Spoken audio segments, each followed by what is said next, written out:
ในวันที่ 16 กรกฎาคม 2026 ที่กระทรวงป้องกันประเทศได้จัดพิธีประกาศให้นายทหารขั้นสูงพักการรับอุดหนุนบำนาญ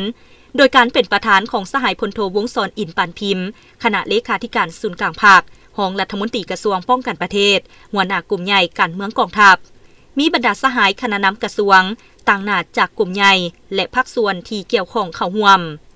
ในพิธีสหายพลตรีเดือนสวรรค์สายพิมพ์คำปทุมกรรมการคณะพรรคกระทรวงป้องกันประเทศรองหัวหน้ากลุ่มใหญ่การเมืองกองทัพได้ขึ้นผ่านดำรัสของนายกรัฐมนตรีและข้อตกลงของกระทรวงป้องกันประเทศว่าด้วยการอนุมัติให้นายทหารขั้นสูงพักการรับอุดหนุนบำนาญ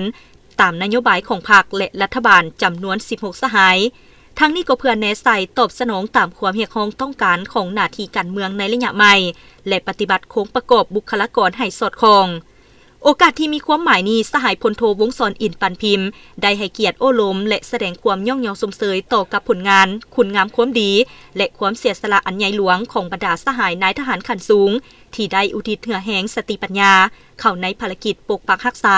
และพัฒนาประเทศชาติก็คือการปรับปรุงก่อสร้างกองทัพให้เติบใหญ่เข้มแข็งในตลอดระยะผ่านมาพร้อมเดียวกันนั้นก็ได้อวยพรให้บรรดาสหายที่พักผ่อนรับอุดหนุนบำนาญจงมีสุขภาพพลานามัยที่สมบูรณ์สืบต่อเป็นครอบครัวตัวแบบและประกอบส่วนให้คำคิดคำเห็นที่เป็นประโยชน์แก่หุ่นลูกหุ่นหลานเพื่อสืบต่อมูลเสื้ออดีงามของกองทัพประชาชนลาวสืบไป